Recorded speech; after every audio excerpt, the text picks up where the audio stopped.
अस्सलामुअलैकुम, a very good morning to all of you. Alif TV की खसूसी नशरियात शादबाद मंजिल मुराद के साथ मैं हूँ आपकी मेज़बान नबीहा एजाज खान। आज के दिन की आपको बहुत बहुत मुबारकबाद देना चाहूँगी। प्रोग्राम के आगाज़ में 14 अगस्त का दिन जश्न आज़ादी का दिन है, जो हमें बहुत सारी कुर्बानियों की भी याद दिलाता है।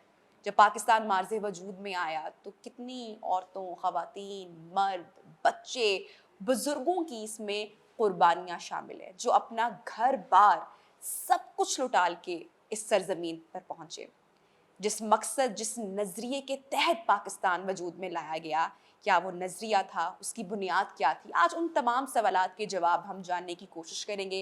हमारे मुअज़्ज़ज़ मेहमान हमारे साथ इस वक्त इन कॉन्वर्सेशन है, उनका तारुफ मैं आपसे करवाती हूँ। पहले हमारे आज के मेहमान पाकिस्तान के, हमारे मुल्क के नामवर सहाफ़ी, एक बहुत ही अहम बड़ी शख्सियत दानिश्वर जनाब मुजीबुर रहमान शामी साहब हमारे साथ इन कॉन्वर्सेशन है। सर, बहुत शुक्रिया आपने वक्त निकाला हमारी आज की इस खास ट्रांसमिशन के लिए। उनके साथ तशरीफ़ रखते हैं मजहबी स्कॉलर जनाब तारिक शरीफ सादा साहब, और हमारे आज के आखिरी मेहमान नजरिया पाकिस्तान ट्रस्ट के मेंबर बोर्ड ऑफ ट्रस्टी मियाँ सलमान फारूक साहब। बहुत शुक्रिया आप तीनों ने हमें ज्वाइन किया इन प्रोग्राम। शामी साहब, सबसे पहले आगाज़ गुफ्तगू का मैं आपसे करूँगी और उस नज़रिए का जिक्र करेंगे जिस नज़रिए के तहत पाकिस्तान की बुनियाद रखी गई। मैं चाहूँगी कि थोड़ा सा माजी में जाएं और हिस्ट्री को आज याद करें, ताकि हमारे जो नौजवान नस्ल है वो भी जान सके। आपको भी मालूम होगा कि ये जो बर्र सग़ीर है, यानी हिंदुस्तान और पाकिस्तान और बांग्लादेश, यहाँ मुसलमानों की हुकूमत रही कमोबेश 1000 साल तक, और उसके बाद फिर अंग्रेज़ आए यहाँ। और उस वक्त तक ताकत जो थी ना, वो फैसला करती थी कि इक़्तिदार किसके पास होगा। लेकिन जब अंग्रेज़ का कब्ज़ा हुआ और उसके बाद यहाँ बल्दियाती अदारों की बुनियाद रखी गई और एक जमहूरियत का तस्वुर पेश किया गया कि लोग अपने मामलात खुद चलाएंगे और वोट की ताकत से फैसला होगा, और जो बल्दियाती अदारे कायम किए गए तो उनमें जो मुसलमान थे उनका जो असर व रसूख था कई इलाक़ों में, वो इंतखाब हार गए। बड़ी महदूद फ्रेंचाइज थी। तो अचानक ये मालूम हुआ कि ये अगर वोट के ज़रिए से इक़्तिदार जो है वो कायम होना है, तो मुसलमान तो फिर यहाँ कम तादाद में हैं। उसका मतलब ये है कि जो अक्सरियत है यहाँ की, तो वो उन पे हुकूमत कर रही। सही। तो गोया ये जो बुनियाद बनी और इस पे गौर खौफ शुरू हुआ, और फिर जो हमारे बुज़ुर्ग थे जिनमें सर सैयद अहमद ख़ान भी पेश थे, उन्होंने कहा कि जो यहाँ हर कौम जो है, हिंदुस्तान में मुख्तलिफ़ कौमें बसती हैं, हिंदुस्तान में मुख्तलिफ़ रियासतें हैं, हिंदुस्तान तारीख़ी तौर पर कभी एक मुल्क नहीं रहा, कई रियासतों में बटा रहा है। तो यहाँ हर कौम को हक होना चाहिए कि वो अपने नुमाइंदे चुने। मुसलमानों को अपने नुमाइंदे चुनने का हक होना चाहिए। उसके यही फिर जुदागाना इंतखाब का तस्वुर आया, और फिर जो हुकूक है और जो तहफ़्फ़ुज़ है अपनी तहज़ीब का, अपने असूलों का, अपने नज़रिए का, अपने तर्ज़ ज़िंदगी का, उसने बढ़ते बढ़ते फिर पाकिस्तान के मुतालबे की शक्ल इख्तियार की, और हमने ये मुल्क हासिल कर लिया। जो मुसलमान अक्सरियत के इलाके थे वहाँ पाकिस्तान कायम हो गया ताकि हम अपने नज़रियात के मुताबिक यहाँ ज़िंदगी गुजार सकें और अपनी इनफरादी और इज्तमाही ज़िंदगी जो है उसकी तामीर कर सकें, बिल्कुल दूसरे हिंदुस्तान से अलग होकर। बिल्कुल, मुसलमानों का ये जो ख्वाब पूरा हुआ, जैसे कि आपने ज़िक्र किया, तो इसका क़याम में आना भी इतना आसान नहीं था, और जब पाकिस्तान वजूद में आया तो भी बहुत सारे चैलेंजेस का सामना करना पड़ा। घर तो मिल गया ना हाँ, आपको। लेकिन उसके बाद जो मुश्किलात थीं, वो थम ना सकीं, वो रुक ना सकीं। मैं चाहूँगी कि उस पर भी हम डिटेल में बात करें, रोशनी डालें। लेकिन जनाब तारिक साहब, आपकी जानिब बढ़ूँगी और जानना चाहूँगी कि जब कायद-ए-आज़म मोहम्मद अली जिन्ना से किसी ने पूछा कि पाकिस्तान का दस्तूर क्या होगा, तो आपने फरमाया कि हमें किसी नए आइन या दस्तूर की ज़रूरत नहीं है। जो आज का दिन है 14 अगस्त, वो हमें इस बात की याद दहानी करवाता है कि हमें इस मुल्क का जो चाँद सितारा है, उसको बुलंद रखना है, और इसके लिए हमें जिद्दोजहद करनी पड़ेगी। वो स्ट्रगल, वो जिद्दोजहद जिसका मेरे कायद ने ज़िक्र किया, वो जारी है आज भी? बिस्मिल्लाह रब्बि मोहम्मद करीम अलैहिस्सलातु तस्लीम। सबसे पहले तो यादावरी का शुक्रिया, और इस इंतहाई अज़ीमुश्शान और मुतबर्रिक मौके के ऊपर अलिफ टीवी की तरफ से इस तरह की नशरियात और फिर इस बड़े संजीदा नौइयत के मौजू को ज़ेर बहस लाना यकीनन हमारे पाकिस्तानियों के लिए, सारे पाकिस्तानियों के लिए बिलूमूम और नौजवानों के लिए बिलखुसूस बहुत सारी ज़हन साजी का ज़रिया और वसीला बनेगा। अल्लाह आपकी तौफ़ीक़ात में हरान बरकतें अता फ़रमाए। पाकिस्तान का तसव्वुर ही जैसे हम करना शुरू करते हैं तो जो पहला हवाला इस मुल्क की बुनियादों से वाबस्ता हमें नज़र आता है वो एक ऐसा नज़रिया है जिसे दीन इस्लाम कहते हैं, उसके साथ वाबस्तगी इसकी बुनियादी असास है। यानी गोया हम ये कह सकते हैं कि वो पहली ईंट है जिसके ऊपर ये सारी इमारत जो है इसकी तामीर का आगाज़ होता हुआ हमें नज़र आता है।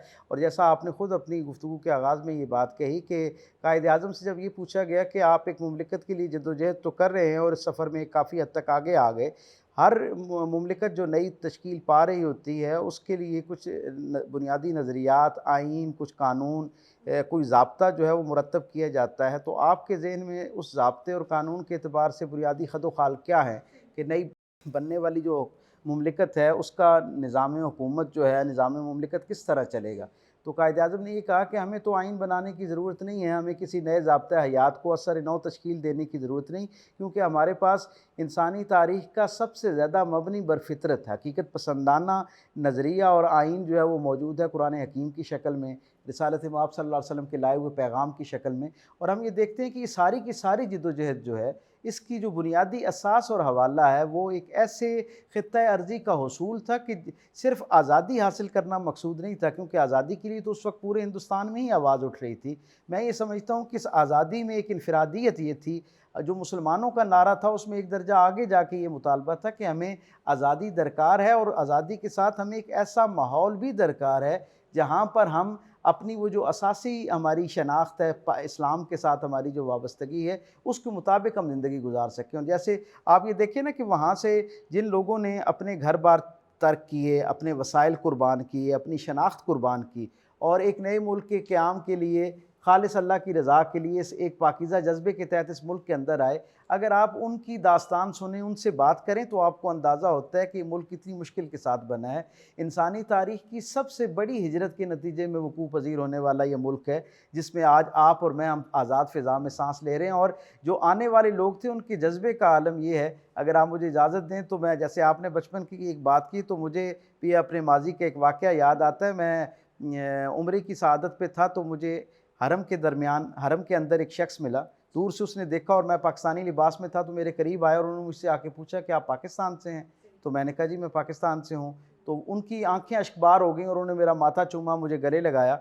मैंने उनसे पूछा कि आप भी वज़ाक़ता से पाकिस्तानी तो नहीं महसूस होते, लेकिन आपका पाकिस्तान से क्या ताल्लुक़ है? तो उन्होंने कहा कि हम बेसिकली फ़लस्तीन से हैं, और जिस वक्त पाकिस्तान बना और पाकिस्तान जिस वक्त इस्लामी सरबराही कॉन्फ्रेंस में पाकिस्तान ने जिस अंदाज़ में हमारी बात को, हमारे नज़रिए को, हमारी कॉज़ को जो है, हमारी आवाज़ को तवानाई फ़राहम की और पूरी दुनिया तक हमारी बात को उसके इब्लाग का ज़रिया बना, वो कहते हैं उसने हमारे दिल इस अंदाज़ में जीत रखे हैं कि आपके यहाँ जब कोई खुशी होती है तो आप हमें उसमें शरीक करें या ना करें, लेकिन हमें अपने अंदाज़ में यूँ महसूस होता है कि आपकी कामयाबी हमारी कामयाबी है। और अगर आप तक कहीं कोई दुख पहुंचता है तो हमें यूँ महसूस होता है जैसे हमारे दिल ज़ख्मी हो गए हैं। और उन्होंने बताया कि आपके यहाँ शायद कम लोगों को ये इल्म हो, मुझे उन्होंने कहा कि शायद आपके हाफ़ज़े का हिस्सा उस तरह ना हो कि जब 71 में पाकिस्तान दो लख्त हुआ तो उन्होंने कहा कि जिस अंदाज में आपके मुल्क में लोगों को दुख हुआ, आंखें अश्कबार हुई, लोगों के दिलों में एक अजीब तरह की उदासी ने घर कर लिया, बिल्कुल उसी दर्जे पे फ़लस्तीन के अंदर मौजूद जो लोग हैं उनके दिलों के अंदर भी उसी अंदाज़ की जो है वो उदासी ने अपना घर किया और लोगों को बाकायदा जो है वो एक गम की कैफियत जो है उसमें पूरा ख़ित्ता जो है वो निढाल हो गया। वो कहते हैं इसका सबब ये है, बज़ाहिर हमारी आपकी ज़ुबान, इलाका, रसूम व रिवाज में बहुत सारा फ़र्क होगा, लेकिन हम ये समझते हैं कि जिस नज़रिए की बुनियाद पर हम यहाँ पर एक इकाई की हैसियत में कायम हैं और खड़े हैं, उस नज़रिए की सबसे मज़बूत जो दिफा के लिए जो पीछे फ़ोर्स हो सकती है, जो फ़ौज हो सकती है, वो पाकिस्तानी है। इस निस्बत से हम ये समझते हैं कि आप हमारी ये जो एक फ़ौज है उसके आप सिपहसालार हैं जो पाकिस्तानी हैं। सो इस निस्बत से हमारे दिल में आपका इकराम मौजूद है। फिर उन्होंने मुझे ये बताया कि मैं अपने किसी दोस्त का वाक़या उन्होंने बताया कि वो पाकिस्तान जब बना तो जो आने वाले लोग थे, हिजरत करने वाले, उनमें उनके वो दोस्त शामिल थे और बताया कि जब वो पाकिस्तान पहुँचे ना, तो जब घर से चले थे तो कहते हैं हम 71 लोग थे घर के जो आपस में बैठे और हमारे दादा ने हमें ये कहा कि हम एक नई मुमलिकत में जा रहे हैं और दादा ने हमसे कुरान हकीम पे हल्फ लिया कि जिस जिस खुश नसीब शख्सियत को पाकिस्तान में दाखिल होने का मौका मिले वो कामिल तहारत और वज़ू के साथ उस मुल्क के अंदर दाखिल हो। कहते हैं जब मैं लाहौर पहुँचा तो मेरी ट्रेन के अंदर मैं इकलौता अपने ख़ानदान का फ़र्द था जो ज़िंदा पहुँचा, यानी बाकी सब की कुर्बानी देख के मुझे ये आज़ादी मैसर आई।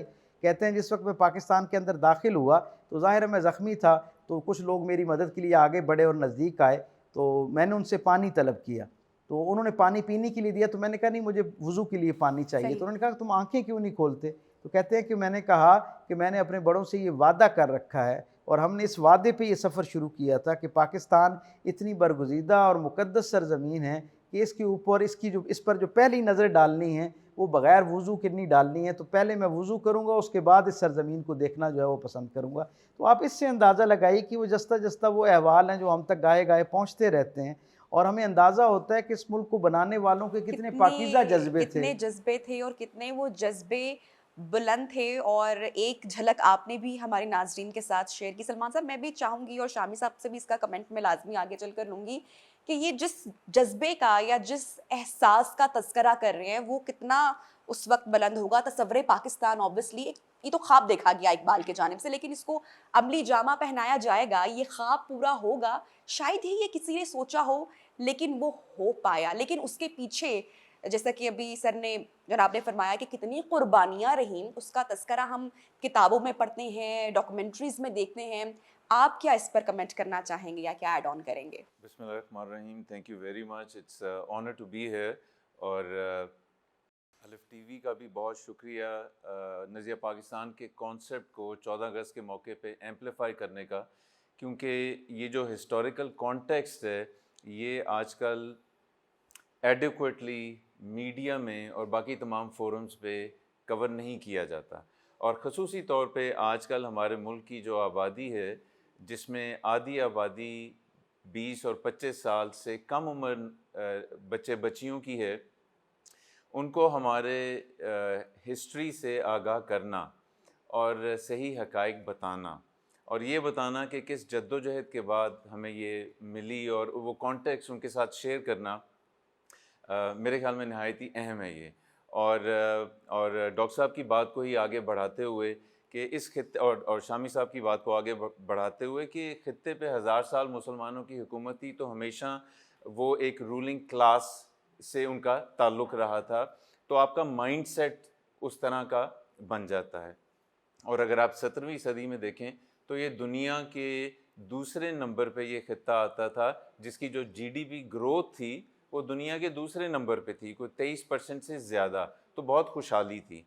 तो हर अरूज को ज़वाल लाजिम भी है, जो भी गलतियाँ हुई जिसकी वजह से हम ये खित्ता अंग्रेज़ की हुक्मरानी के ज़ेर आया और 100 साल में मुसलमान मायूसियों की तरफ धकेले गए और उसके अंदर बड़ी ऐसी जद्दोजहद की दास्तानें हैं जिसमें सर-ए-फ़हरिस्त सैयद अहमद ख़ान साहब का ज़िक्र आता है और जिसमें इल्लामा इक़बाल, कायद-ए-आज़म और कितने ही और ऐसे अनसंग हीरोज़ का ज़िक्र आता है जिन्होंने 40, 50, 60, 70 साल में मुसलमानों को जगाने की कोशिश की और वर्ल्ड वॉर वन और वर्ल्ड वॉर टू में जब सल्तनत उस्मानिया का ज़वाल हुआ, तो उससे जो हमारे इस खित्ते के मुसलमान थे वो भी मज़ीद डिप्रेशन की तरफ चले गए, और यहाँ तक कि तालीम व तरबियत की तरफ ज़्यादा ख्याल नहीं कर रहे थे, हुकूमती ओहदों की तरफ ज़्यादा ख्याल नहीं कर रहे थे। अगर आप 1911, 12, 13, 14 का गज़ेट देखें तो अगर एक साल के अंदर मेडिकल कॉलेज से 12 या 13 मेडिकल स्टूडेंट ग्रेजुएट करके फुल डॉक्टर बनते थे, तो उसके अंदर कई सालों के अंदर तो उन 12-13 के अंदर एक भी मुसलमान नाम नज़र नहीं आता था, और 1914 के अंदर आपको और 13 के अंदर सिर्फ एक नाम नज़र आएगा। तो इतनी कम आबादी और आबादी का तनासुब था मुसलमानों का हिंदू के साथ। तो बिल्कुल पाकिस्तान बनने की जो जद्दोजहद की जो दास्तान है, और वो एक कोई एक दो या 5 या 10 साल पे मुहित नहीं है। What really gave us the success, जो हमारा उसको एम्पलीफाई करना ज़रूरी है, वो ये है कि वो 30, 40, 50 साल की मुस्तकिल जद्दोजहद और सब्र का नतीजा था जो फल मिला, और वो एक तजर्बा का थी, वो हमारा एक that was the beginning of a new journey. उस मंजिल को तो हमने पा लिया, अब हमने उसको एक कामयाब प्लेटफॉर्म बनाना था, और उस कामयाब प्लेटफॉर्म के अंदर भी आप देखिए कि कोई भी मुल्क की कामयाबी के लिए अगर हम एक सिंपल कॉन्सेप्ट को सिंपल तरीके से बयान करें तो एक उनके कुदरती वसाइल और एक उनके इंसानी वसाइल होते हैं, और उनका जोड़ जो है वो एक मुल्क को तरक्कियों की बुलंदी पे लेकर जाता है। तो हमारे उस टाइम पे तो हमारे कुदरती वसाइल का तो हमें मालूम ही नहीं था।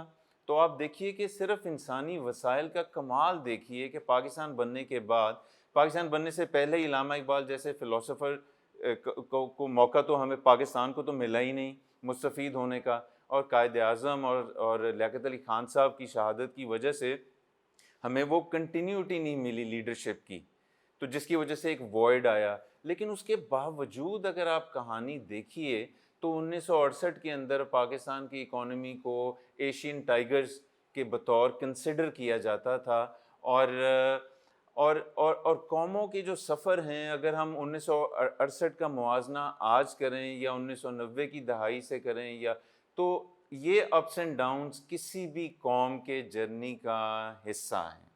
आप अमेरिका की ले लीजिए दास्तान, इंग्लैंड की ले लीजिए, कहाँ इंग्लैंड की हुकूमत के बारे में ये कहा जाता था कि जापान से लेकर उधर अमेरिका तक इंग्लैंड की हुकूमत में सूरज कभी ग़रूब नहीं होता। शुक्रिया।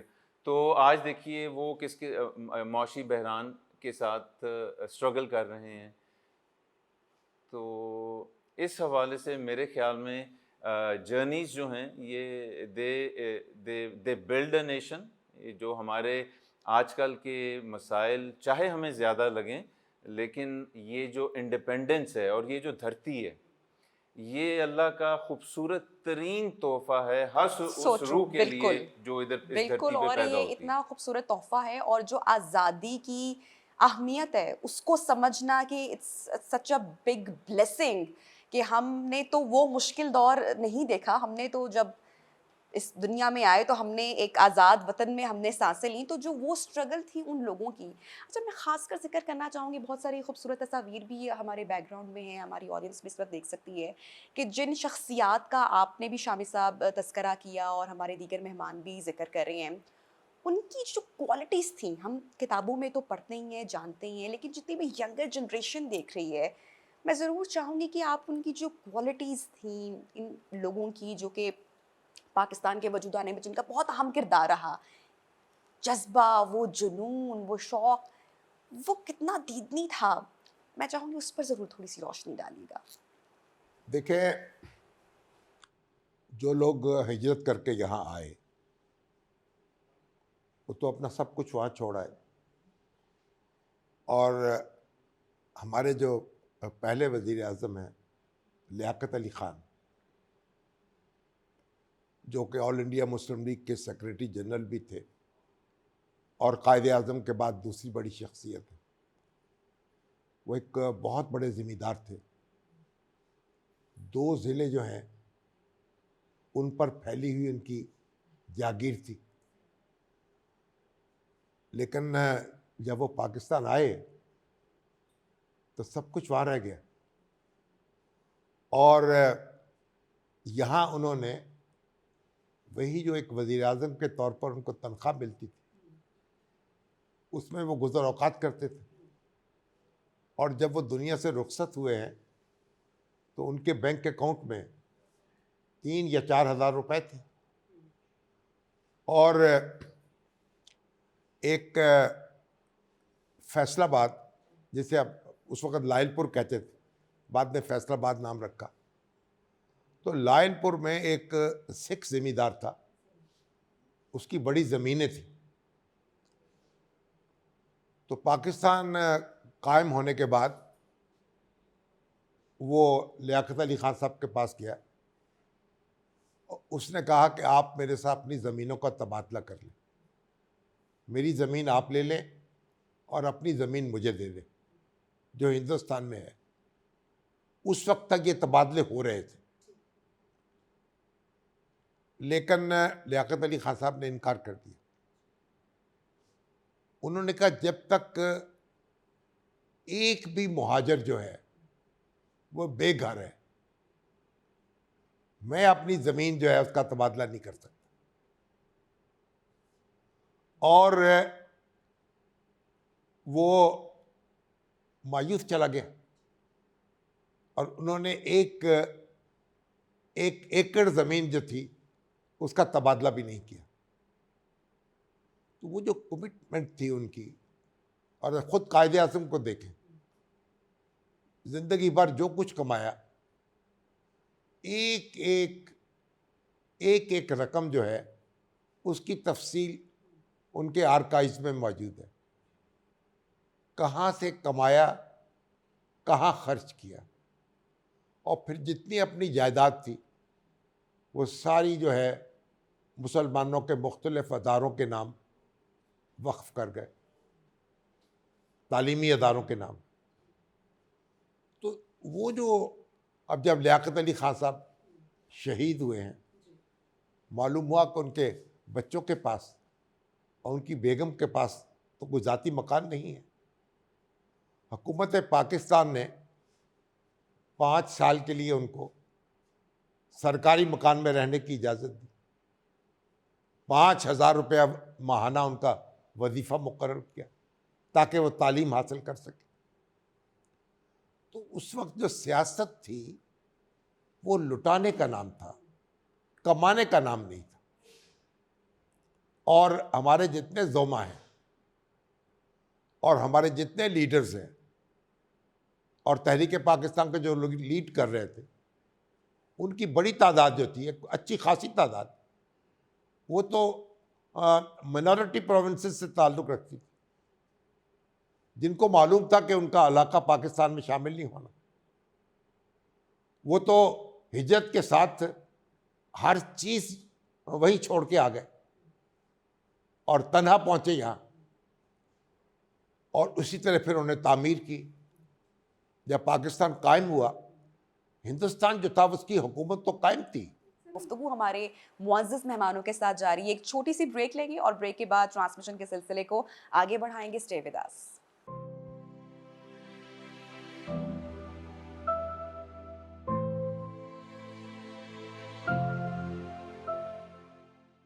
Welcome back. अलिफ टीवी की खसूसी नशरियात में आप तमाम देखने वालों को एक बार फिर से खुशामदीद कहती हूँ। आज का दिन तमाम देखने वालों को बहुत बहुत मुबारक हो, और आज के दिन सेलिब्रेशन के साथ साथ इस बात की आगाही की भी ज़रूरत है कि हमें उस जद्दोजहद को, उन कुर्बानियों को भी याद करने की ज़रूरत है और अहद वफ़ा एक बार करने की फिर से ज़रूरत है। हमारे साथ मुअज़्ज़ज़ मेहमान इन कॉन्वर्सेशन है, उनसे गुफ्तगू के सिलसिले को आगे बढ़ाते हैं। अच्छा सर, हमारी नौजवान नस्ल का भी तस्करा अब आज के दिन मेरे ख़्याल से लाजमी करना चाहिए, और जिस तरह से हम कायद-ए-आज़म मोहम्मद अली जिन्नाह, इकबाल के हवाले से और दीगर जो अहम शख्सियात हैं जिनका बहुत कंट्रीब्यूशन, स्ट्रगल रही पाकिस्तान बनने के हवाले से, इनको आज की नौजवान नस्ल से आप कैसे समझते हैं कि रोशनास करवाया जा सकता है? बहुत बुनियादी और अहम सवाल है। मैं ये समझता हूँ कि एक ऐसा मुल्क जिसकी एक बहुत गालिब अक्सरियत नौजवानों पर मुश्तमिल हो, तो जहाँ पे नौजवानों का किसी मुल्क के अंदर इतनी बड़ी अक्सरियत में मौजूद होना एक बहुत बड़ी ब्लेसिंग और एक नेमत है। मैं समझता हूँ कि अगर उस ब्लेसिंग को और उस पोटेंशियल को सही तरीके से इस्तेमाल ना किया जा पाए तो शायद ये एक बहुत बड़ी लाइबिलिटी भी बन जाया करती है। सो इस निस्बत से नौजवानों के हवाले से हमें बहुत सारी संजीदगी के साथ और कुल वक्ती बुनियादों पर और वसी और मुद्दती बुनियादों के ऊपर कुछ जो है वो एहतमाम किया जाना चाहिए। मैं ये समझता हूँ, मैं क्योंकि यूनिवर्सिटीज़ में एक तालिब इल्म के तौर पे जाता हूँ और वहाँ बात करता हूँ, और मुझे अंदाज़ा होता है कि आज से 35-40 बरस पहले की जो हमारे अहद के जो नौजवान थे, उनका और आज का जब मैं मवाजना करता हूँ तो बड़ी मेरी इसके बारे में राय आम लोगों से बड़ी मुख्तलिफ है।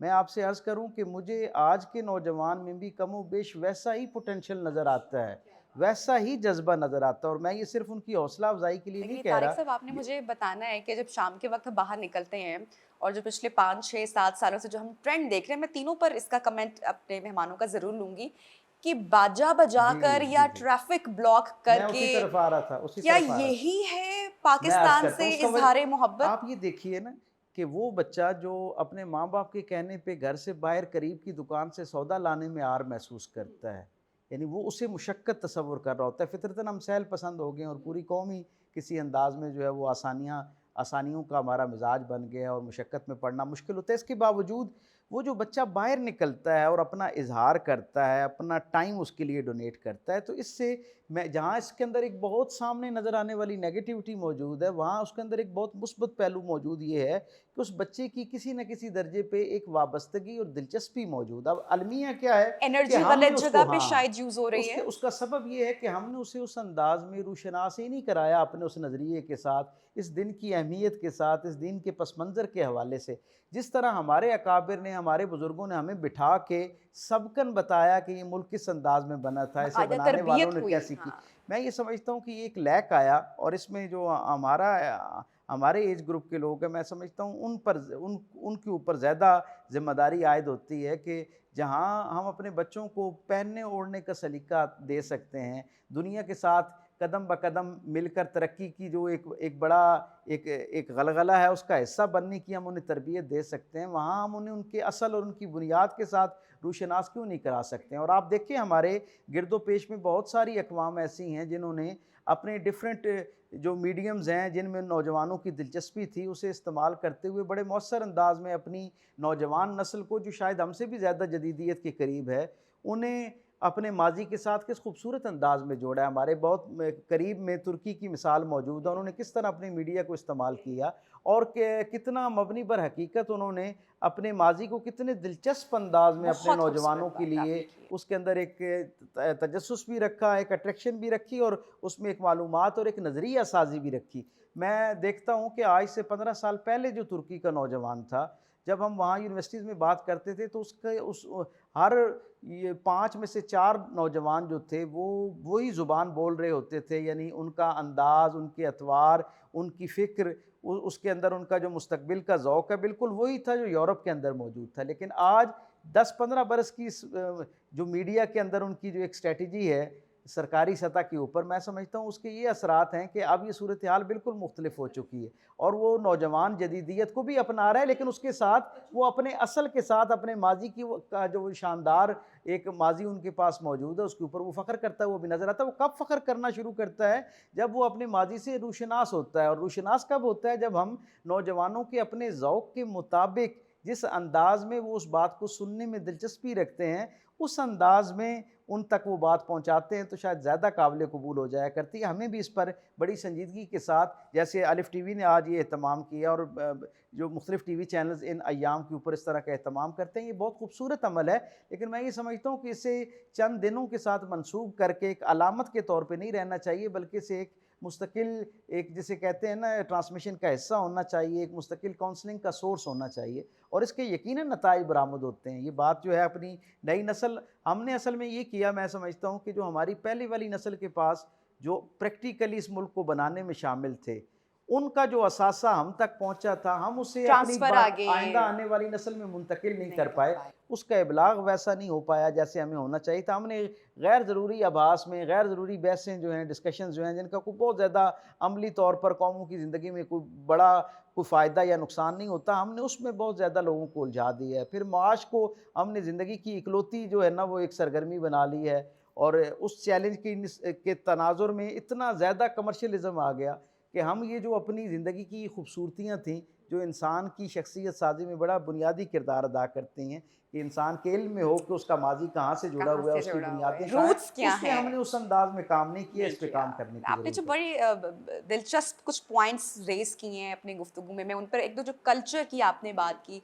प्लस हम जिस कल्चर एडॉप्शन की तरफ अभी जा रहे हैं, ये बड़ा अहम नुक्ता है, इस पर बात करना डिटेल में ज़रूरी है। लेकिन मैं उससे पहले चूँकि नौजवान नस्ल की बात कर रही हूँ और जिस तरीके से जनाब ने फरमाया कि वो जो एक लैक या जो एक गैप हम देखते हैं कि वो नौजवान नस्ल में शायद ट्रांसफ़र नहीं हो पाया, आप क्या फैक्टर्स समझते हैं या क्या वजूहात समझते हैं कि क्यों हम वो नहीं कर पाए?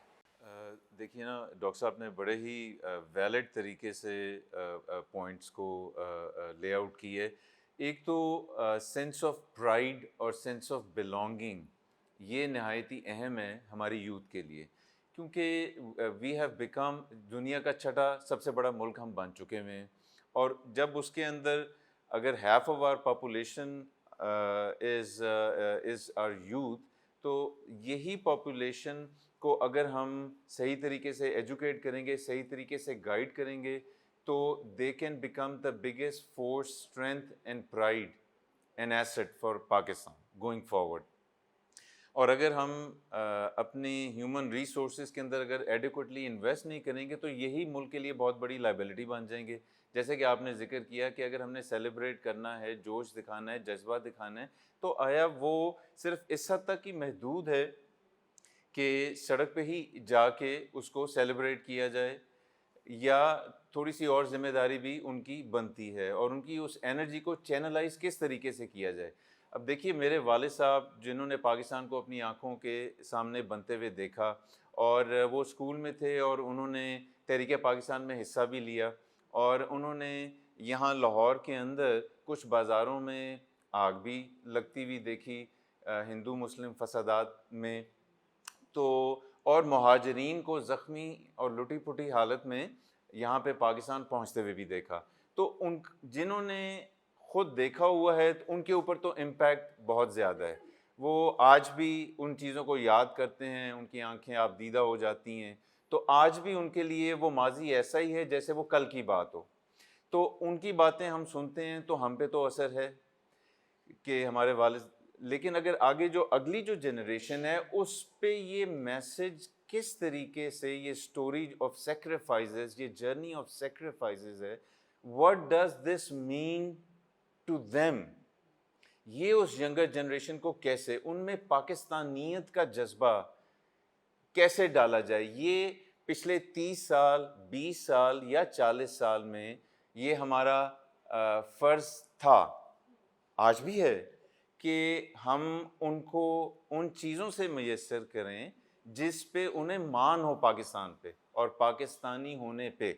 क्योंकि हमारे ह्यूमन रिसोर्सेज दुनिया के वाकई में 10 टॉप के रिसोर्सेज में उनका शुमार होता है। आप देख लीजिए, यहीं के इंग्लिश या उर्दू अच्छे या कमज़ोर स्कूलों के पढ़े हुए पाकिस्तानी बच्चे बच्चियाँ जब बाहर जाते हैं तो कोई नेसा में काम कर रहा है, कोई एरोस्पेस में कमाल की, कोई साइंस में, मैथमेटिक्स में, इंजीनियरिंग में, मेडिकल में। आप देखिए कि जब यहाँ के बच्चे बच्चियाँ बाहर जाके शाइन कर सकते हैं, यहीं से मेहनती मज़दूर जब दुबई और सऊदी अरब जाके कमाल की आलीशान हाई राइजेस बिल्डिंग्स बना सकते हैं और उनकी स्काई लाइन को चेंज कर सकते हैं, तो हम उनको डायरेक्शन क्यों नहीं प्रोवाइड कर सकते, हम उनको गाइडेंस क्यों नहीं प्रोवाइड कर सकते। और ऊपर से हुआ ये है कि पिछले 15 से 20 साल के अंदर जो ट्रांसफ़र ऑफ नॉलेज का तरीका और जो कॉम्प्रहेंशन का तरीका है वो भी इवॉल्व कर गया है। पहले किताबों से पढ़ा जाता लाइब्रेरी था, लोग जाते पहले थे, लाइब्रेरी जाते थे, उसके बाद टेलीविज़न सिर्फ एंटरटेनमेंट के लिए नहीं, वो इंफॉर्मेशन के इंफोटेनमेंट लिए, बन गया, बिल्कुल, yes, है ना yeah. जी। और उसके बाद अब सोशल मीडिया है जी। और अब तो बिल्कुल फ़ोन पर हम महदूद हो चुके हैं, फ़ोन तो पर। सारी तालीम, इल्म, entertainment, all of that is combined at in the palm of your hand. तो हमने अपने उन चैनल्स को उस तरीके से अपने अपने अपने तरीक़ाकार को, अपनी टेक्निक्स को एवॉल्व करना है, इंगेज करना है। हमने ये देखना है कि यूथ क्या सुनना चाहती है, किस तरीके से सुनना चाहती है, उनका इंटरेस्ट लेवल किस तरीके से मेंटेन किया जाए। तो उसके अंदर सभी लोगों के रोल आ जाते हैं, अदबी मुशायरे, कॉन्फ्रेंसेस, यूनिवर्सिटी और स्कूलों में मज़ामीन का हिस्सा होना, हिस्ट्री को पढ़ाया जाना, वीडियोस दिखाना, सेंसिटिव टॉपिक्स के ऊपर सिविलाइज तरीके से अच्छी डिबेट्स करने देना, सबका फीडबैक लेना। तो मेरे तो जहन में ये points very well sir, very well sir. Monologue से डायलॉग में जब कन्वर्ट करेंगे तो खुद ब खुद उनकी दिलचस्पी इसके अंदर आना शुरू हो जाएगी। जब जैसे मियां साहब ने कहा कि उनके लिए सवाल का दरवाज़ा खोलेंगे, उनके सवाल को जो है वो एक संजीदगी के साथ हौसला अफजाई करते हुए वसूल किया जाएगा और उसका जवाब देने की कोशिश की जाएगी, तो ये मुमकिन ही नहीं है कि इंसानी ज़हन को उसकी तरफ से उठाए जाने वाले सवाल पर मुतमईन किया जाए और फिर वो उसमें एक दर्जा आगे सोचने के लिए आमादा ना हो। होता यह है कि क्योंकि हमारा सारा फोकस तकद्दुस के नाम पर, एहतराम के नाम पर, बल्कि बहुत ही मैं एहतियात से शामी साहब की मौजूदगी में ये लफ्ज़ इस्तेमाल कर रहा हूँ कि गैर ज़रूरी एहतियात की बुनियाद पे ये जो तकद्दुस का लिबादा पहना दिया जाता है और हम सवाल का दरवाज़ा नहीं खुलने देते। देखिए आज का जो हमारा नौजवान है ना, वो आज से 30 साल पहले वाले नौजवान से बहुत मुख्तलिफ है। हम तक जो कुछ इस मुल्क के बनने के हवाले से, इसके कायम होने के हवाले से जो नज़रिया पहुंचा था ना, वो हमारे बुज़ुर्गों से ही हम तक पहुंचा था। आज का 5 साल का जो बच्चा है, उसकी जो इंटरनेट पे एक्सेस है, वो इस तरह ही है जैसे साथ के कमरे तक बैठे हुए आदमी तक उसकी रसाई शायद मुश्किल है, उसमें 1 से 1.5 मिनट लगेगा, लेकिन वो जो उसके पास गैजेट मौजूद है, वो उससे भी कम वक्त में दुनिया के किसी छठे बर्रे आज़म में बैठे हुए आदमी के साथ इंटरेक्ट करने में जो है वो इतनी सहूलत अता करता है। उस जो यहाँ पर करने वाला काम है वो ये है कि वो सवालात जो मुख्तलिफ़ मुबाहिसों की शक्ल में, प्रोपेगेंडे की शक्ल में उन तक गैर महसूस अंदाज में पहुँचता है और उनके जहन में एक गिरा लगा देता है, एक सवाल उलझन की शक्ल में पैदा हो जाता है। हम उसे तकद्दुस के नाम पर जवाब देने उसे सनप कर देते हैं, खामोश करवा देते हैं। नतीजा ये होता है कि उसका इस नज़रिए के साथ, इस मुमलिकत की जो असासी हैसियत है उसके साथ वो ताल्लुक़ कायम नहीं हो पाता जो मेरा या मेरी जनरेशन का कायम हो चुका था। Very true. अच्छा, जिस तरह से सलमान साहब ने भी कुछ चीज़ों का तस्करा किया, पॉइंट आउट किया कि जो कॉन्फ्रेंसेस हैं या जो मुबाहसें हैं या जो हमारे मुल्क के जो दानिश्वर हैं वो, लेकिन ये सारी चीज़ें हमारे जो नौजवान नस्ल है, शामी साहब मैं आपसे इस सवाल का जवाब जानना चाहूँगी। हम उनकी एनर्जी की बात कर रहे हैं कि वो गलत तरीके से शायद यूटिलाइज होते हुआ हम देख रहे होते हैं, ख़ासकर आज के दिन या मुल्क में दीगर अगर कभी सेलिब्रेशन की हम बात करें। लेकिन हम ये अपनी नौजवान नस्ल को इस तरफ तवज्जो तब दिलवा पाएंगे जब उनका बेसिक पूरा हो रहा होगा। अभी जिस तरह से हम मुल्की हालात देखते हैं, पॉलिटिकल इंस्टेबिलिटी देखते हैं, इकोनॉमिकल क्राइसिस हम देखते हैं, बेरोज़गारी बढ़ी हुई है, तो ये जिस एनर्जी की बात करें कि इसको पॉजिटिव वे में यूज़ करने की ज़रूरत है, ये फिर कैसे मुमकिन हो पाएगा? क्योंकि पोटेंशियल, जैसे कि डॉक्टर साहब ने फरमाया, वो तो नौजवान में बहुत पोटेंशियल देख रहे हैं। देखें, बात यह है, दुनिया का कोई मुल्क ऐसा है जिसको मसाइल दरपेश ना हो। दुनिया का हर मुल्क है, उसमें कोई ना कोई मसला है। कहीं बेरोज़गारी बढ़ गई है, कहीं सरमायाकारी कम हो रही है, कहीं मुआशरे में हैजान बरपा है। यानी आप, पाकिस्तान भी वैसा ही मुल्क है ना जैसे दूसरे मुल्क हैं, जो उनके मसाइल हैं वहाँ लोगों को दरपेश हैं, हमारे यहाँ भी होंगे। लेकिन देखिए, एक बात आप देखें, पाकिस्तान की जो नई नस्ल है उसमें तवानाई भी है, आगे बढ़ने का जज्बा भी है। पाकिस्तान जो है, अभी आप देखें, पाकिस्तानी फ़ौज है, पाकिस्तान की सिविल सर्विस है, इसके अंदर जो इंडक्शन है वो मेरिट पे होती है। एक बिल्कुल यानी देहात से लोग उठते हैं, बड़े बड़े अफसर बन जाते हैं, फौजी अफसर बनते हैं, सिविल सर्विस में आते हैं, इंजीनियर बनते हैं, डॉक्टर बनते हैं। आज पाकिस्तान में जो लोग भी बड़े बड़े मनासिब पर फाइज हैं, देखें तो उनके वालिद साहब क्या कर रहे थे, उनके दादा क्या कर रहे थे।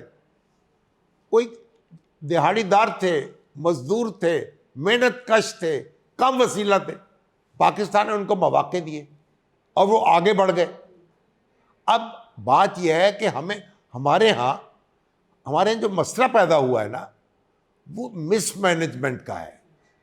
और सियासी जो क़यादत है वो आपस में मिल बैठकर मामला तय करने का तरीका नहीं अपना सकी। हमारा जो दस्तूर है उसमें एक तकसीम कार मौजूद है, उसमें लिखा हुआ है कि किस शख्स ने, किस अदारे ने क्या काम करना है। हम उस तकसीम कार को की पाबंदी नहीं कर पा रहे। तो हमारा मसला सिर्फ इतना सा है, बाकी तो तालीमी अदारे भी मौजूद हैं, तालीम भी हो रही है, कारखाने भी लग रहे हैं, कारोबार ज़राअत की तरफ भी तवज्जो दी जा रही। मुश्किलात हैं, मुश्किलात आती हैं, उनका सामना किया जाता है, उनको शिकस्त दी जाती है और ज़िंदगी की गाड़ी आगे बढ़ जाती है। पाकिस्तान भी बहुत नशेब फराज से गुजरा है। हमने ज़ीरो से शुरू किया, जैसे अशफाक अहमद खान साहब कहते थे, कांटे से शुरू किया और कहूटा तक पहुंच गए। तो पाकिस्तान जो है उसने हॉकी के मैदान में, क्रिकेट के मैदान में, फुटबॉल में, पहलवानी में कहाँ कहाँ झंडे नहीं गाड़े। मैनेजमेंट जो थी, कैसे अदारे खड़े किए, PIA, रेलवे। लेकिन फिर ये हुआ कि हमें ये हर शख्स जो है अपने हिस्से का काम करने की बजाय दूसरे का काम करने लगा। तो हमें इस तरफ तवज्जो देनी है। हमारे सारे अदारे जो हैं उनको अपने काम पर फोकस करना है। अपने काम पर फोकस करेंगे, हमारे पास वसाइल मौजूद हैं, हमारे पास सलाहियत मौजूद है। लेकिन अगर हम हड़बों, अगर डॉक्टर का काम इंजीनियर करेगा, इंजीनियर का काम आर्किटेक्ट करेगा, आर्किटेक्ट का काम फौजी अफसर करेगा, तो फिर काम कैसे चलेगा। नाज़रीन, गुफ्तगू का सिलसिला जारी है। एक छोटी सी ब्रेक लेते हैं और ब्रेक के बाद गुफ्तगू को यहीं से आगे बढ़ाएंगे। Stay with us.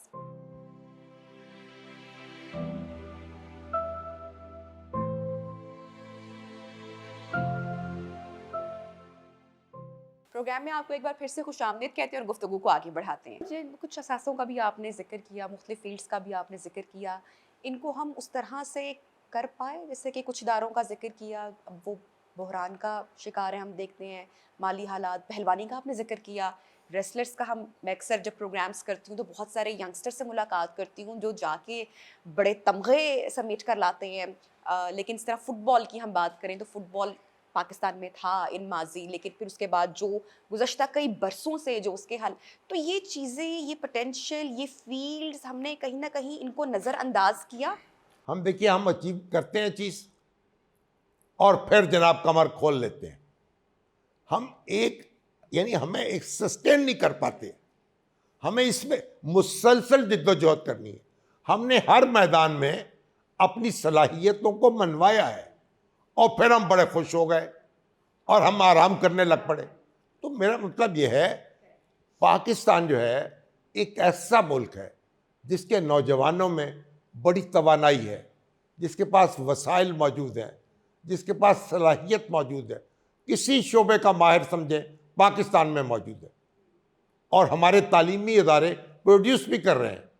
हमें अपने नज़्म व नस्क को बेहतर बनाने की ज़रूरत है। हमारी लीडरशिप को एक दूसरे के साथ जीने का तरीका सीखने की ज़रूरत है। हमारे दस्तूर के मुताबिक काम करने की ज़रूरत है। तालीम के मैदान में सर धड़ लगा देने की ज़रूरत है। हमारे 2 करोड़ बच्चे जो हैं तालीमी अदारों में नहीं जा पा रहे। हमें उनके लिए तालीम जो है उसको यकीनी बनाना है। और हम इसलिए जो चीज़ें हो चुकी हैं वो हो चुकी हैं, जो नहीं हुई उन पर फोकस करना चाहिए। जब हम बात करते हैं, हम ऐसे बात करते हैं जैसे हमारे पास कुछ भी नहीं है, जैसे हमने कुछ भी हासिल नहीं किया। ओ भाई, ऐसी बात नहीं है। अगर पाँव में जूता नहीं है, पाँव तो मौजूद हैं, जूते की फिक्र करो। एक पाँव में जूता नहीं है, एक पाँव की फिक्र करो। ये नहीं कि आप जो कुछ कमी है उस पर फोकस करें। जो कर चुके हैं, जो कामयाबी हो चुकी है, उस पर शुक्र अदा करें। मायूसी का तस्करा नहीं करना चाहिए। अच्छा, इस पे डॉक्टर साहब भी, सलमान साहब भी कुछ ऐड ऑन करना चाह रहे हैं। सलमान साहब, पहले मैं आपसे कमेंट लेती हूँ। मैं तो शामी साहब ने अच्छा, बड़ी पॉजिटिव एक हमें पिक्चर दिखाई, जो मायूसी हमारे अंदर समटाइम वो हालात को देख के हो जाती है ना पैदा। वही वाली बात है कि अगर हम टॉप 20 कंट्रीज में देखें तो हमारे पास there is so much that we have to celebrate. हमारे पास हर किस्म के वसाइल हैं, हमारी ज़मीन इतनी ज़रखेज़ है कि 2003 के अंदर हमने यहाँ पे इतनी फसल उगाई थी, इतनी गंदम की कल्टिवेशन हुई थी। वो हमारा सबसे कामयाब साल था जिसके अंदर यील्ड इतनी हाई थी कि हम पूरे अफ्रीकन कॉन्टिनेंट को हम ये सप्लाई कर सकते थे। अच्छा, एक बात मैं ये कहूँगा, हम जब पाकिस्तान बना है ना, तो ये मगरबी पाकिस्तान जो आज पाकिस्तान है, इसकी आबादी 3.5 करोड़ थी। आज हम 24-25 करोड़ हैं। पाकिस्तान को अपनी आबादी को कंट्रोल करना है। सबसे बड़ी बात यह है, अगर आप आबादी, आपने तरक्की बहुत की है, आप देखें ना, लेकिन आबादी बहुत बढ़ा ली है। दुनिया के इस खित्ते में हिंदुस्तान के मुकाबले में, बांग्लादेश के मुकाबले में हम बहुत ज़्यादा आबादी बढ़ा रहे हैं, और इसके नतीजे में जो हम कमाते हैं उस वो तकसीम करते हैं जब, तो वो फिर वो तादाद कम हो जाती है, आमदन कम हो जाती है। आबादी को काबू करें, ये भी एक कौमी एजेंडा होना चाहिए। असल में जो हमारे यहाँ तरजीहात का तयन है, मैं समझता हूँ उसको असर नौ मुरतब किया जाना चाहिए कि कौन सा काम कितनी ज़्यादा दिलजमी के साथ किया जाना चाहिए। अभी आपने मिसाल दी पहलवानों की और बाकी जो मुख्तलिफ इनफरादी हैं, आप ये देखिए इनफरादी दर्जे पे पोटेंशल जो है वो सर उठाता हुआ नज़र आता है। वो शोबे जिन्हें हम भूल गए होते हैं, पस मंज़र में चले गए होते हैं। अभी चंद दिन पहले की बात है, स्कॉश में 37 साल गुजर गए, हमारा जूनियर चैम्पियनशिप के अंदर कोई काबिल ज़िक्र मकाम नहीं था, लेकिन एक बच्चे ने जदोजहद की, एक सिस्टम ने थोड़ा सा उसको सपोर्ट किया और वो दुनिया भर के अंदर उसने पाकिस्तान का दोबारा से नाम रोशन करना शुरू कर दिया। अब शामी साहब की बात से जो मैं समझा वो ये है, जो हम सब के लिए सोचने की बात है और उसे अपनी ज़िंदगी में शामिल करने की बात है। एक तो हर एक को दूसरे के मैंडेट का एहतराम जो है उसकी तरबियत हमारे अंदर होनी चाहिए। भाई जिसका जो काम है, जो जिम्मेदारी जिसके सर है, वो उसे फ्रीडम के साथ करने का मौका मिलना चाहिए, ताकि वो अपना बेहतरीन पोटेंशियल के साथ, अपने बेहतरीन जज्बे, बेहतरीन सलाहियत, बेहतरीन होमवर्क के साथ डिलीवर कर सके कौम के लिए। दूसरा,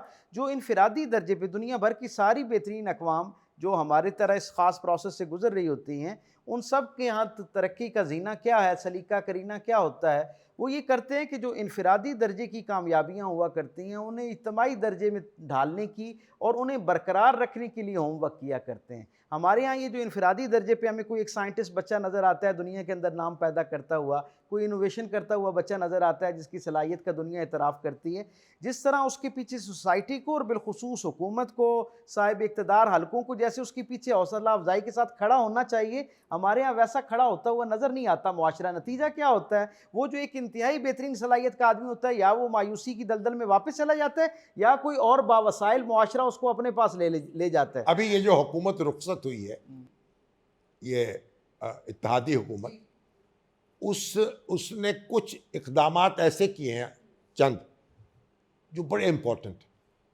एक उसमें इन्वेस्टमेंट फैसिलिटेशन कौंसिल बनाई है, जिसमें सिविल और फौजी क़यादत सब मिलकर जो सरमायाकार हैं उनको सहूलत फराहम करेगी। फिर ज़राअत के शोबे में मंसूबा बनाया गया, तवज्जो दी गई, मादनियात में तवज्जो दी गई है।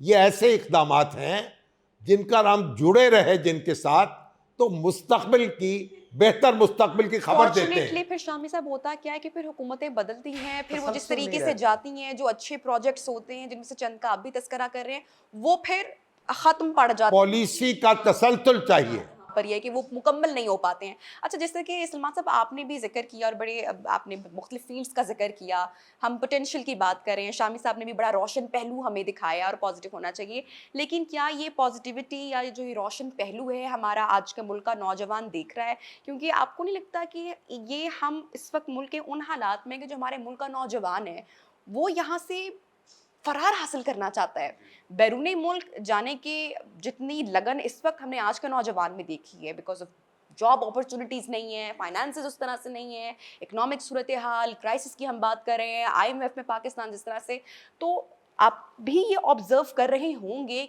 मुख्तलिफ फील्ड्स का आपने जिक्र किया कि हम काम कर रहे हैं, नाम बना रहे हैं, उसके बावजूद नौजवान बाहर जाना चाह रहा है।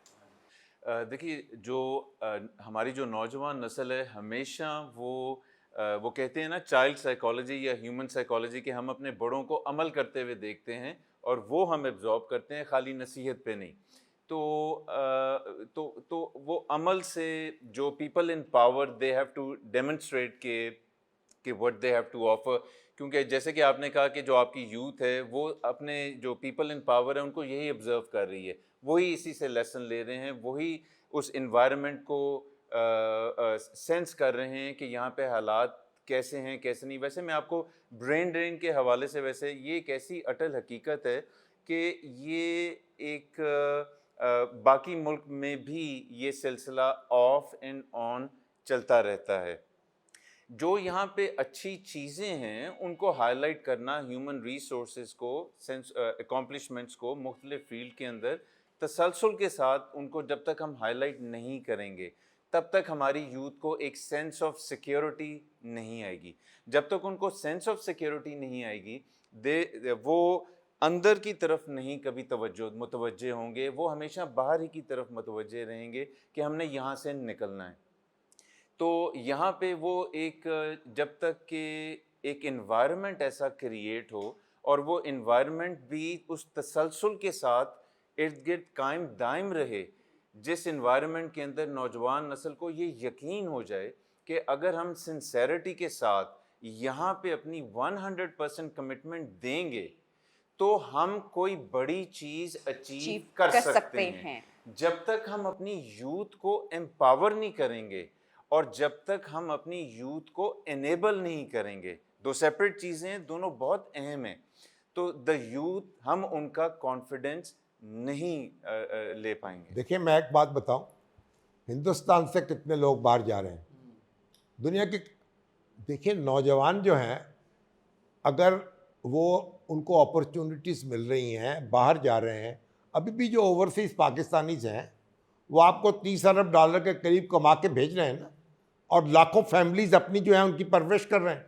आप इसी तरीके से बात ये है, इससे घबराना नहीं चाहिए। अगर आपके नौजवान बाहर जा रहे हैं, उनको मौके मिल रहे हैं, आप देखें पीछे सप्लाई चेन दुरुस्त है, पीछे पढ़ के लोग आ रहे हैं उनकी जगह लेने वाले।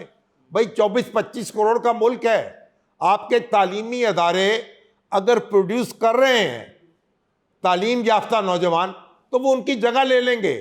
घबराए ना, उनके लिए मौके पैदा होंगे। उस तरफ फोकस करें, तालीम की तरफ, ताकि एक खला पैदा ना हो सके। ऐसी परेशानी की बात नहीं है।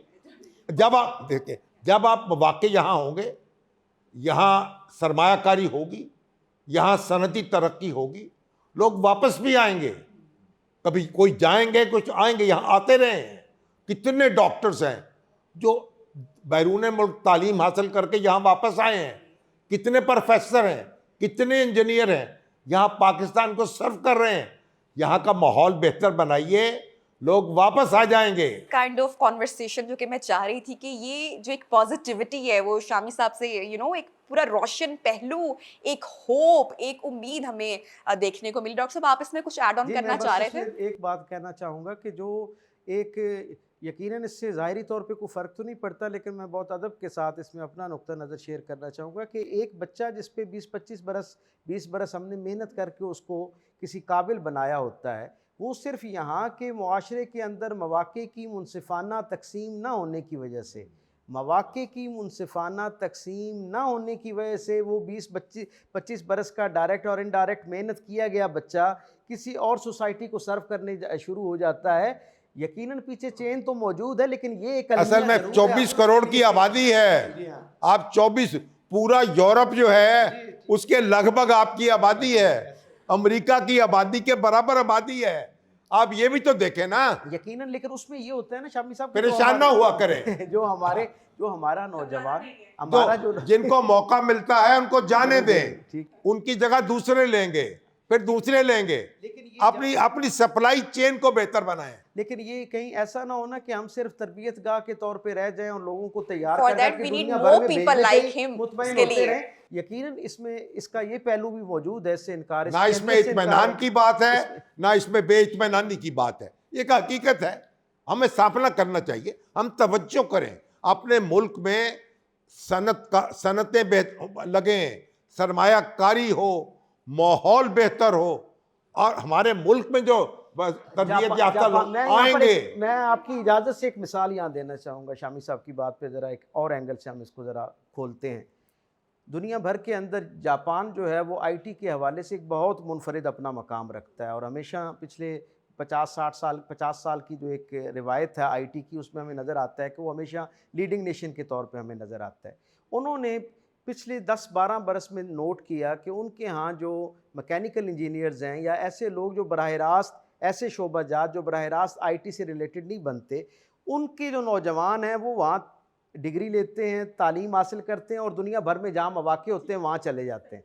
अब इसके ऊपर तो शामी उन्होंने साहब की संजीदगी मुस्कुराहट दिखाई, फिर मैं से उनकी आई, बाद में मुस्कुराहट कमेंट मुझे लेंगे, अंदाज़ा है, बिल्कुल। लेकिन मैं ज़ाहिर है एक अपना नुक्ता नज़र एक तालिब इल्म के तौर पे शामी साहब के सारे तो अदब बूढ़ों एहतराम की- के बावजूद, अब हुआ क्या मैं आपको बूढ़ों की बताऊँ। सोसाइटी अब जापान अब की। हुआ क्या, अब उसके बाद हुआ क्या, उन्होंने जब ये देखा कि हमारी एक बड़ी तादाद में ऐसे नौजवान जो इस शोबे में दिलचस्पी रखते हैं लेकिन हमारे यहाँ मौक़े वैसे मौजूद नहीं, उन्होंने अपनी ज़रूरत से ज़्यादा उसके लिए मौक़े क्रिएट करना शुरू किए ताकि 3-4 बरस में ये जो एक स्मूथ फ्लाइट शुरू हो गई है इसे रोका जा सके, एक ट्रेंड को चेंज किया जाए ताकि वो अपना पोटेंशियल जो वहाँ का बच्चा जो वहाँ बैठ के सर्व कर सकता है। दुनिया में अगर हम ये समझें कि यहाँ से 1 लाख बच्चा चला गया और वहाँ से 50,000 आ गया तो वो हमारी ज़रूरत पूरी कर देगा, ज़रूरतें तो पूरी होती रहती हैं, लेकिन जो मेरा बच्चा यहाँ रह कर इस मुल्क को जिस अंदाज़ में सर्व कर सकता है, अगर उसकी तरबियत और उसकी नज़रिया साजी दुरुस्त है, वो इस मुल्क की जो लॉयल्टी है उसके हवाले से खालिस है, तो जिस अंदाज़ में वो इस मुल्क को सर्व कर सकता है, किसी जदीद मुआशरे से आया हुआ इंतहाई काबिल आदमी भी उस तरह सर्व नहीं कर सकता। इसलिए हमें अपने डॉक्टर साहब पोटेंशियल को पॉइंट आ रोकने गया। के लिए काम सलमान करना साहब की और चाहिए। शामी साहब की मुस्कुराहट के पीछे जो छुपा जवाब है, मैं उस पर चाहूंगी कि जरूर आप कमेंट करें। जापान की मिसाल दी उन्होंने सर। भाई बात यह है, इससे किसको इनकार है? आपको मौक़े पैदा करने चाहिए, आपको तालीमी अदारों को मुस्तहकम करना चाहिए, आपको ट्रेन करना चाहिए। एक तो अभी भी आप देखें पाकिस्तान में गांव में बैठे हुए बच्चे वो काम कर रहे हैं, सर्व कर रहे हैं, जनाब अमेरिका में सर्विस दे रहे हैं जो आईटी से रिलेटेड हैं और पैसे कमा रहे हैं, रोजगार कमा रहे हैं। बात ये लोगों को इक्विप करें, ट्रेन करें, एजुकेट करें, घबराएं नहीं। देखिए, वावेला करने से मसले हल नहीं होते, फोकस करने से मसले हल होते हैं। जिसको मौका मिल रहा है बाहर जाए, आप दूसरा बदला तैयार करें उसकी जगह लेने के लिए। बस 24-25 करोड़ की आबादी है, वो आसानी से संभाली जाएगी। इनको आप ये जो आपका रॉ मटेरियल है इसको आप काम में लाएं। ये बात इसलिए दुरुस्त है। बच्चे मेरे पास रहें, बड़ी अच्छी बात है। मेरे तो बच्चे अल्हम्दुलिल्लाह मेरे पास हैं, लेकिन ये है अगर उनको मौके मिल रहे हैं तो फिर चले जाएं, वापस आ जाएंगे। ओवरसीज में भी पाकिस्तान का झंडा लेके बैठे हुए हैं ना। तो हम यहाँ जब हमारे यहाँ सनतें लगेंगी, हमारे यहाँ तरक्की का पहिया तेज होगा। लेकिन इंशाल्लाह ये सब कुछ शामी साहब ये एक कंबाइन एफर्ट के थ्रू नहीं होगा। मैं सलमान साहब होना है, हम कर भी रहे हैं, तेज तर काम करना है। सर कथा कलामी के लिए माजरत, लेकिन चूंकि ब्रेक पर जाने का कहा जा रहा है, एक छोटी सी नाज़रीन ब्रेक लेती हैं और ब्रेक के बाद गुफ्तगू को यहीं से आगे बढ़ाएंगे।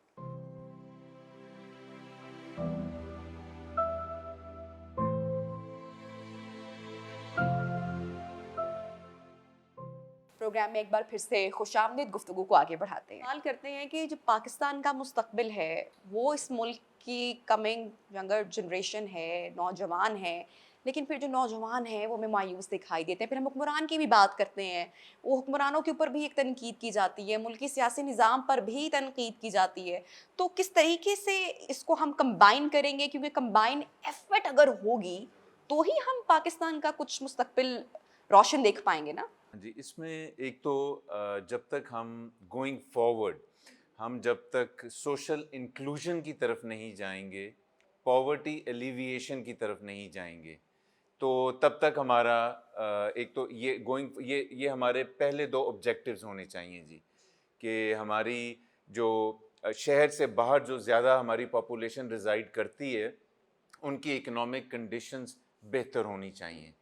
तो इकोनॉमिक कंडीशंस उनकी कैसे बेहतर होंगी? वो होंगी आपकी इकोनॉमिक पॉलिसीज़ के थ्रू। तो पॉलिसी मेकिंग हुक्मरानों का काम है, जौन से भी हुक्मरान हो। अच्छा, पॉलिसी मेकिंग आपकी नंबर 1 अच्छी होनी चाहिए, नंबर 2 विजनरी होनी चाहिए, और नंबर 3 उसका तसलसल लाजमी होना चाहिए। तो इकोनॉमिक डेवलपमेंट की जो पॉलिसीज़ हैं उनका तसलसल 15 से 20 साल अगर मिनिमम रहे तो उसका ट्रिकल डाउन इफेक्ट आपको सोसाइटी में विजिबली नज़र आना शुरू होता है।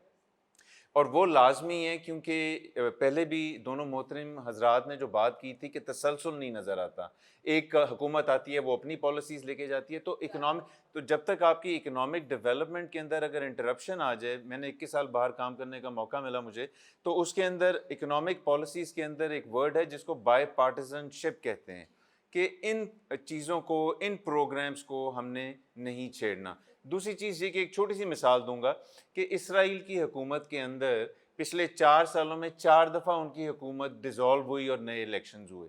अब वो दुनिया की ज़रा डेवलप्ड इकोनॉमीज़ और मैच्योर डेमोक्रेसीज़ में शुमार होता है शायद। तो आप देखिए कि हमें टेलीविज़न चैनल्स पे और डिस्कशन फोरम्स के अंदर कॉन्टेक्स्ट प्रोवाइड करना चाहिए अपनी यूथ को। हम बहुत ज़्यादा इनवर्ड लुकिंग हैं अपने मीडिया चैनल्स के ऊपर, और जब हम इनवर्ड लुकिंग की बात करते हैं तो आप देखिए कि हमारे टेलीविज़न में या टेलीविज़न से बाहर सिर्फ सियासत की बात होती है, इकोनॉमिक डेवलपमेंट की नहीं होती है, जस्टिस की नहीं होती है, इंस्टीट्यूशन बिल्डिंग की नहीं होती है, यूथ को किस डायरेक्शन में देना है। यूथ के फोरम्स होने चाहिए, उस फोरम्स के अंदर ये सुनना चाहिए। लेकिन ये सब कुछ करना, जितनी भी आपने इन तमाम पॉइंट्स का जिक्र किया, ये करना गवर्नमेंट के हाथ में है या मुल्की हुक्मरान के हाथ में है, पॉलिसी मेकर्स के हाथ में है। शामी साहब, ये हो पा रहा है हम उनकी सबके हाथ में है। हम सब अलिफ टीवी क्या कर रहा है? यही कर रहा सर है। कोशिश कर रहे हैं, क्या फिट कर कर रहे रहा हैं। है ना। पीटीवी क्या करता रहा है बरसों? यही करता रहा है। तो बात यह है कि हम सबके हाथ, हर फर्द मिल्लत के मुकद्दर का सितारा। तो हम सब ने अपने हिस्से का काम करना है। जो हमारा काम है हम उस पर लग जाएं, इंशाल्लाह मामला दुरुस्त हो जाएंगे। अगर मैं कहूँगा आप करें, आप कहेंगे मैं करूँ, वो कहेंगे वो करें, भाई अपना अपना काम करें, उसमें कमाल हासिल करें। मुझे तो नौजवान आते हैं मेरे पास, मैं कहता हूँ आप अपना मुस्तकबिल बनाएं। जो आपका मुस्तकबिल है वही पाकिस्तान का मुस्तकबिल है। हर इंसान अपनी, कहते हैं ना कि हिस्से का दिया रोशन करे अपने दायरे में। अभी देखिए आप, अभी ये अदारे बने हैं हमारे यहाँ, सिविल और फौजी क़यादत मिलकर पॉलिसियों का तसलसल देने की कोशिश कर रही है। ये अच्छी शुरुआत हो रही है। मेरा ख्याल है हमें जहाँ कमज़ोरी है वहाँ चोट लगानी चाहिए, और हमें जो आने वाले दिन जो हैं वो बेहतरी की खबर दे रहे हैं इंशाल्लाह इंशाल्लाह। इंशाल्लाह इंशाल्लाह। अच्छा, गुफ्तगू में हमने पहले जो मैंने सवाल भी एक रखा था, कल्चर का जिक्र हम कर रहे थे, और जो हम मगरबी कल्चर की अडॉप्शन की जानिब हमारा जो एक रुझान बढ़ रहा है, मुझे बड़ा अच्छा लगता। टर्की की आपने मिसाल दी। अब मैं जब देखती हूँ या टर्की जाती हूँ या वहाँ के लोगों से मुलाकात, अपनी हिस्ट्री को जिस तरीके से वो रिप्रेजेंट करते हैं, और जब वहाँ के कुछ लोग यहाँ पर आए और मेरी उनसे मुलाकात हुई तो उन्होंने सर शिकवा किया, क्योंकि इकबाल के बड़े मद्दाह हैं, इकबाल को बड़ा मानते हैं। सो दे सेड कि उस तरीके से आप लोग टेक केयर नहीं कर पाए। हम अपनी मूवीज़ की बात कर लेते आप हैं, एक बात हम बताएं। हमारे ड्रामास की सर बात कर लेते हैं। तुर्की जो है बरादर मुस्लिम मुल्क है, शराब पर पाबंदी है वहाँ, है ना। पाकिस्तान में शराब बिकती है। तो पाकिस्तान जो है वो अपनी वैल्यूज़ हैं उसकी ना, उन पे लगा हुआ कारबंद है। जुआ हो सकता है या नहीं होता, हम अपने कल्चर की हिफाजत कर रहे हैं, उसको प्रमोट भी कर रहे को हैं। नहीं ऐसा लगता कि हम कहीं ना कहीं उसको लैक भी कर रहे हैं? क्योंकि हमारे जो अभी की हम देखिए, जनरेशन को जब मिलते हैं तो हम अपनी जबान बोलने पर शायद शर्म महसूस करते हैं, एक हम आइडियल है। अंग्रेजी बोलना आप पसंद देखें, करते हैं। एक आइडियल है, हम आइडियल के हवाले से जब मापेंगे खामियां होंगी, लेकिन ऐसा नहीं है। हम सफ़र भी तो कर रहे हैं ना। आप देखिए उर्दू ज़ुबान जो है बेतवज्जी की है हमने, लेकिन उर्दू आज भी इस मुल्क के, यानी इस मुल्क के लोगों की ज़ुबान है, उनको जोड़ती है, फख्र महसूस करना चाहिए। I उनको believe। जोड़ती है। वो तोरखम से लेकर कराची तक समझी जाती है, गवादर तक बोली जाती है। तो जो हमारी हमें मैं एक्चुअली जिस पॉइंट पर आना चाह रही हूँ कि जब हम ट्रैवल करते हैं तो हम कहीं ना कहीं हम अपनी शायद पहचान आपको लगता है कि हम खो चुके हैं या हम अडॉप्ट कर रहे हैं दूसरे लोगों को, क्योंकि जब मैं दूसरे लोगों से मिलती हूँ तो वो अपने कल्चर का, अपने रिलीजन का जिस तरीके से प्रचार करते हैं थ्रू इन देयर मूवीज या आप उनकी डॉक्यूमेंट्रीज देख लें, हम अपने कल्चर को, हमारे पास कितने खूबसूरत कल्चर है, कितनी खूबसूरत जबानें हैं, हमारे यहाँ बहुत कुछ हो रहा है, ऐसा नहीं है ड्रामे बन रहे हैं, हम किताबें क्यों लिखी जा रही हैं, पठानी लिबास पहनकर या बेटे सिंधी लिबास शायरी हो रही है, पहनकर। हर जुबान में हो रही है। और तो पीटीवी के तो एक चैनल, नेशनल चैनल है, वो सारी जबानें कौमी जबानों को कवर करता है। शामी साहब ये बात बिल्कुल दुरुस्त है, इसमें इससे कोई ज़ीशऊर आदमी इनकार नहीं कर सकता कि काम तो हो रहा है, इससे तो कोई इनकार नहीं है। अल्हम्दुलिल्लाह ये बड़ी खुशाइन बात बढ़ा है। दी इसकी थोड़ी सी। रफ्तार और इसकी सिमत जो है उसे ज़्यादा एहतमाम के साथ दोबारा से मुतय्यन किया जाना चाहिए। दुनिया भर के अंदर जब से ये ग्लोबल विलेज का कॉन्सेप्ट आया है, हमने ये देखा कि वो जदीद मुआशरे जो हैं वो भी एक दूसरे मुआशरों से के कल्चर से खौफज़दा नज़र आते हैं। गो कि वो उस तरह ज़रा उसे मलफूफ़ अंदाज में, ज़्यादा महज़ब अंदाज में इस खदशे का जिक्र करते हैं, लेकिन वो भी भारत और किसी न किसी अंदाज में एक दूसरे की तहज़ीब से जो है वो खाइफ है। अब वो क्या करते हैं, आप दुनिया जिस तरह सिमट के एक मुट्ठी में आ गई है, आप अपनी नौजवान नस्ल को दूसरे कल्चर से की खूबी को इख्तियार करने से नहीं रोक सकते। अब आपने अपनी शनाख्त कैसे कायम रखनी है, उसका वही तरीका है जो दुनिया भर में दूसरी ज़िंदा अक़वाम कर रही हैं। और वो क्या करती हैं, वो इसी तरह का, जैसे आज हम यहाँ गुफ्तगू कर रहे हैं, इसी अंदाज़ में उस तज़किरे से अपने आप को आबाद रखते हैं, अपने जेस्चर से अपने कल्चर के साथ अपनी अटैचमेंट जो है उसको ज़ाहिर करते हैं। नतीजा उसका क्या होता है कि वो जो नौजवान नस्ल है, अगर दुनिया भर की पुरकशिश चीज़ें उससे मुतवज्जो कर रही होती हैं, तो एक दर्जे पे उसका अपना कल्चर जो जिससे उसका खमीर उठा है, उसकी खूबसूरती भी उस तक पहुँचती है। बस एक आखिरी बात, अभी आपने तुर्की की भाई मिसाल दी, वहाँ पे बर्गर तो पूरी दुनिया में जी लोग हाँ, खा रहे हैं, जी हाँ, और वो कोल्ड ड्रिंक भी उनकी पी रहे सर हैं। अपनी जबान भी पूरी जी हाँ, दुनिया पूरी में बोले दुनिया में जाकर अपनी बस। बोली जाती है। हाँ। आप इतनी सी बात देखें, तुर्की से यहाँ अहबाब आते हैं, हम भी कभी कभी जब वहाँ जाते हैं तो देखते हैं एवरेज वहाँ का एक स्कॉलर जो है ना, वो 1000 से 1500 अपने मशाहिर के बारे में बुनियादी मालूमात रखता है। हमारे यहाँ बहुत माजरत के साथ मुझ समेत जितने लोग लिखने पढ़ने से वाबस्ता हैं, आप उनसे पाकिस्तान के मशाहिर के हवाले से एक फ़हरिस्त पता करें तो शायद 12-15 नामों के बाद हमें सोचने की ज़रूरत महसूस हो कि अगला नाम कौन सा लेना है। तो जब तज़किरे में आबाद होना शुरू हो जाती हैं चीज़ें, तो ऑटोमेटिकली डॉक्टर कल्चर साहब, में और ज़िंदगी में आ टाइम जाती है। टाइम की, चूंकि टाइम की कमी डॉक्टर है। साहब, लक़द काना लकुम फ़ी रसूलिल्लाहि उसवतुन हसना, रसूलुल्लाह सल्लल्लाहु अलैहि वसल्लम की तरफ तवज्जो दें। सीरत वही हमारे रोल मॉडल हैं। हाँ, बस उन्हीं की सीरत शामिल पर साहब, तवज्जो चूंकि दें। ट्रांसमिशन का वक्त भी खत्म हो रहा है, एक शॉर्ट मैसेज में आप तीनों से लेना चाहूंगी, एक पैगाम जाने से पहले देखने भाई वालों के लिए। एक जिद्दोजहद है, कोई कोई काम दुनिया में ऐसा नहीं है जो खुद ब खुद हो जाए, आपको हाथ पांव हिलाने पड़ते हैं। हमारे बुजुर्गों ने जिद्दोजहद की, ये मुल्क हासिल किया, हम हाथ पांव हिलाएंगे तो इसकी तामीर करेंगे। इसलिए छत मिल गई है, जमीन मिल गई है, अब आप अपना काम कीजिए। डॉक्टर साहब। बहुत सादा और बुनियादी सी बात, बिल्कुल इसी तरह, बिल्कुल मायूस होने की कोई ज़रूरत नहीं है। बेतहाशा पोटेंशियल मौजूद है, बेतहाशा वसाइल अल्लाह की तरफ से नेमतों की शक्ल में इस कौम को मौजूद है। और ये जो एहसास है जिस पे आज आप और मैं कुड़ रहे हैं, बात कर रहे हैं, फ़िक्रमंद है, ये एहसास आज ख़ुद एक नेमत है। और उम्मीद है कि इंशाअल्लाह अल अज़ीज़ हम सही सिमत की तरफ उस अपना जज्बे को सफ़र भी जो है जिंदा उससे रखेगा। उस हमारी सिमत दुरुस्त है, सिर्फ हमें अपनी रफ्तार को असर नौ मुतय्यन करना है। सलमान साहब। अपने आप में बिलीव करना चाहिए जी, इस मुल्क से मोहब्बत करनी चाहिए अनकंडीशनली। अनकंडीशनल मोहब्बत लाजिम व मलजूम है। बिलीव रखना चाहिए अपने आप में भी और इस मुल्क में भी, और सब्र के साथ बड़ी सोच रखनी चाहिए। जब तक हम बड़ी सोच नहीं लेकर आएंगे और उस बड़ी सोच के साथ कमिट होकर उस जद्दोजहद को जारी नहीं रखेंगे, year after year after year, if we do all of that, मेरे ख्याल में a very bright, I believe rather a very bright future awaits us. Great message, thank. मोहब्बत जो है वो तो होती ही गैर मशरूत है। बिल्कुल सर, अनकंडीशनल, अनकंडीशनल। बहुत शुक्रिया हमारे मुअज़्ज़ज़ मेहमानों का, वक्त निकाला आज के इस ख़ास दिन पर। और दूसरों के लिए आसानियाँ करें, आप दूसरों के लिए आसानियाँ पैदा करेंगे तो आपके लिए भी होंगी। और ख़ासकर आज के दिन के हवाले से ज़रूर कहना चाहूँगी कि जो आपके बच्चे घर में मौजूद हैं, उनको पाकिस्तान की हिस्ट्री के हवाले से, उन अहम शख्सियात के हवाले से कोई ना कोई एक छोटी सी कहानी ज़रूर सुनाएं, बजाय कि हम सड़कों पर निकले, शोर शराबा करें, किसी एम्बुलेंस का रास्ता रोकें, कोई अगर शख्स ज़रूरी काम से जा रहा है उसके रास्ते में रुकावट बने, उससे बेहतर है कि घर में एक पौधा लगाएं, कोई क्रिएटिव काम करें और आज के दिन को अच्छे से सेलिब्रेट करें, माजी की हिस्ट्री की उन कुर्बानियों को याद करें। अपना बहुत सारा ख्याल रखिए। इसके साथ इजाज़त चाहूँगी। अल्लाह हाफ़िज़।